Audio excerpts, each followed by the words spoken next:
ГСП онлайн. Городские новости сейчас.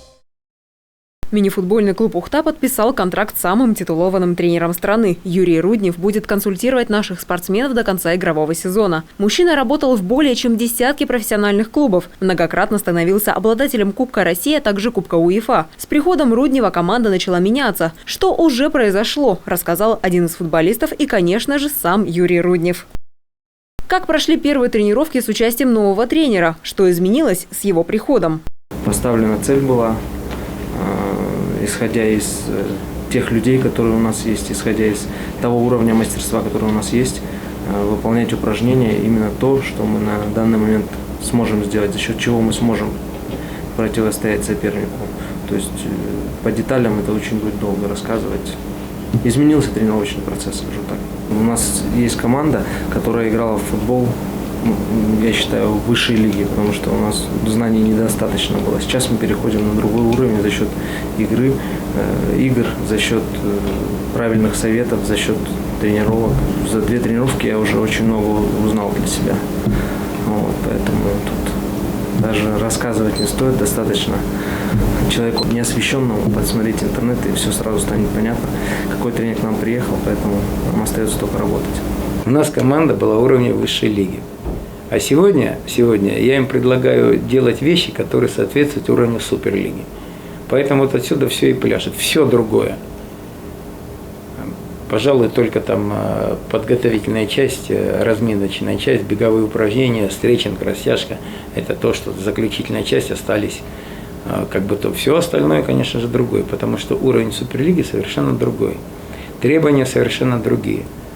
В умении принимать решения, в умении предвидеть игру, в умении перестраиваться, в умении тактически выстраивать игру одного плана, другого или третьего. Почему Юрий Руднев выбрал работу с клубом «Ухта», дебютантом Суперлиги? Были ли сомнения? Может, это и как-то звучит не очень-то как бы правильно. Но до Ухты у меня никаких предложений не было. Позвонил президент Виталий Анатольевич, позвонил, в принципе, с просьбой, с предложением. Вот, сначала встретиться в Москве, вот, обсудить как бы предложение. В общем-то, встреча прошла достаточно продуктивно, на хорошем уровне. Мне понравился и человек, в общем-то, его взгляды, жизненные, профессиональные.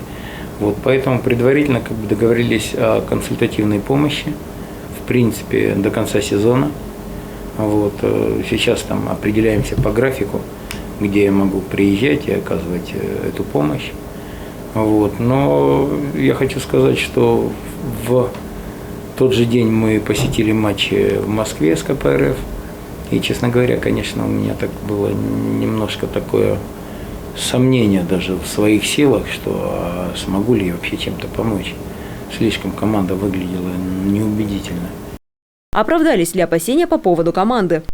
Материал плохой. Ну вот увидел по игре. Там вообще команды не было. Они как зомби вышли. Просто. Я расстроен был до невозможности. Поэтому я сегодня так на таком кураже, на воодушевлении, то, что вижу, как ребята работают, как выполняют, честно могу сказать. Вот, поэтому от этого все зависит. Ну как, я курирую, команда, там, дубль тоже, молодые студенты приходят, да, которые ниже уровня. Я же понимаю, значит, я должен так упражнение выбрать, чтобы они его выполнить могли. А я ж не могу там, ну хорошо, с Динамо я работал, с Динамо скажешь, показал, там, да, там проблем нет в выполнении. Там на таком уровне выполнят, что я тоже сегодня ребятам там дал упражнение. Там упражнение хорошее, сложное. Я говорю, в Динамо это упражнение выполнялось за 7 секунд. Мы, к примеру, проходим там 15-20 секунд, да, я говорю, а эти выполняют за 7. Ну что вы думали, один раз пара прошла секунд за 5, наверное. Ну так вот, ну получилось, ну прошла же ведь, понимаете?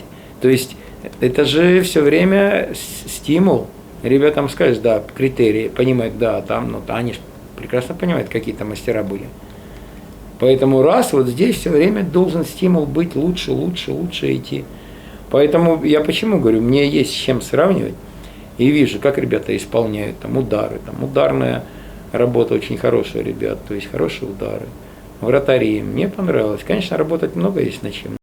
Можно ли списать проигрыши клуба «Ухта» на недостаточную подготовку? Претензии даже не к тому, что, допустим, там есть у вас тренер, да, где он набрался опыта, где я точно знаю, где его набрался этого опыта, понимаете? Работая в «Динамо», имея возможности встречаться с испанскими клубами, с испанскими профессионалами, там опыт там огромный, понимаете? Я видел, как люди тренируются, как люди играют. Я работал с лучшими игроками мира, понимаете, и которые мне очень много дали как тренеру. Как обороняться, как атаковать, как играть в большинстве, в меньшинстве. Я ж не просто, вот Руднев такой там, да. Я же как бы рос, я ж учился. Я ж не могу там, вот раз и я вырос такой. То же самое сейчас у вашего тренера. Есть опыт получить знания, которые он нигде не мог получить.